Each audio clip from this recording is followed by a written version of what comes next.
Good morning everyone. चलिए अब मिस्र वाक्य के आश्रित उपवाक्यों का हम लोग अध्ययन करें। बच्चों, इसके पूर्व हमने रचना के आधार पर वाक्य भेद की विस्तृत जानकारी दे दी थी। आशा करती हूँ कि आपने समझ लिया होगा। आश्रित उपवाक्य वाक्य की सबसे छोटी इकाई उपवाक्य है। मिस्र वाक्य में आने वाले आश्रित उपवाक्य 3 प्रकार के होते हैं। बच्चों, पहले ही आप जान गए हैं कि मिस्र वाक्य में एक प्रधान उपवाक्य अथवा मुख्य उपवाक्य और शेष एक या एक से अधिक आश्रित उपवाक्य होते हैं। तो वही मिस्र वाक्य में आने वाले जो आश्रित उपवाक्य हैं वह 3 प्रकार के होते हैं। पहला संज्ञा उपवाक्य, दूसरा विशेषण उपवाक्य, तीसरा क्रिया विशेषण उपवाक्य। चलिए अब क्रम से इसका अध्ययन करें। संज्ञा उपवाक्य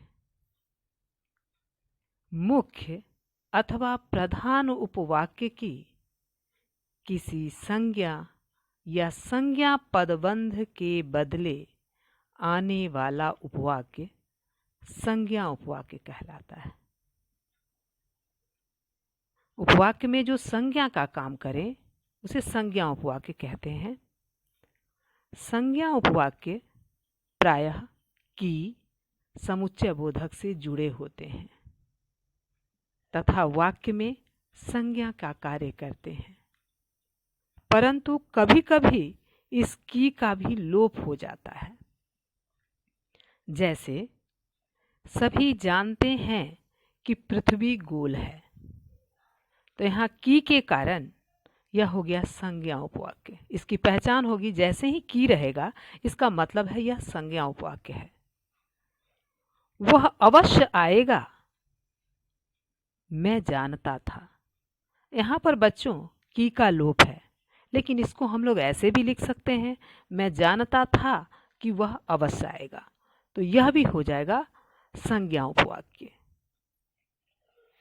दूसरा विशेषण उपवाक्य प्रधान उपवाक्य के किसी संज्ञा या सर्वनाम शब्द की विशेषता बताने वाला उपवाक्य विशेषण उपवाक्य कहलाता है। प्रधान उपवाक्य के किसी संज्ञा या सर्वनाम शब्द की विशेषता बताने वाला उपवाक्य विशेषण उपवाक्य कहलाता है। विशेषण उपवाक्य में जो से बने रूप, विशेषण उपवाक्य में जो से बने रूप जिस, जिसे, जिसने, जिसमें, जिसके लिए, जिससे, जिस पर आदि का प्रयोग अवश्य किया जाता है। जैसे जो विद्वान होता है उसे सभी चाहते हैं, तो यहाँ जो के कारण जो विद्वान होता है उसे तो जो के कारण यह हो गया विशेषण उपवाक्य। मैंने एक व्यक्ति को देखा, तो व्यक्ति की विशेषता बताई जा रही है। मैंने एक व्यक्ति को देखा जो बहुत दुबला पतला था, यहाँ भी जो है तो जो के कारण यह हो गया विशेषण उपवाक्य। तीसरा क्रिया विशेषण उपवाक्य जो उपवाक्य प्रधान उपवाक्य की क्रिया की विशेषता बताने के लिए हो उसे क्रिया विशेषण उपवाक्य कहते हैं। क्रिया विशेषण प्रायः क्रिया के घटित होने के समय, स्थान, रीति, परिमाण आदि का बोध कराते हैं। क्रिया विशेषण उपवाक्य पहचानने के लिए प्रधान उपवाक्य की क्रिया से पहले, क्रिया विशेषण उपवाक्य पहचानने के लिए प्रधान उपवाक्य की क्रिया से पहले कब, कहाँ आदि लगाकर प्रश्न किया जाता है।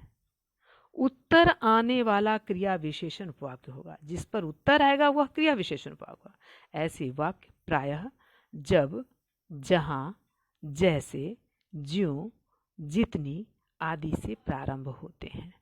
जब, जहाँ, जैसे, ज्यों, जितनी आदि से प्रारंभ होते हैं। जैसे, जैसे ही मैं पहुंचा बारिश रुक गई।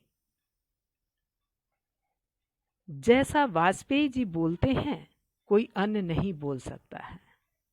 तो यहाँ पर प्रधान उपवाक्य कोई अन्य नहीं बोल सकता। कैसा नहीं बोल सकता? जैसा वाजपेयी जी बोलते हैं।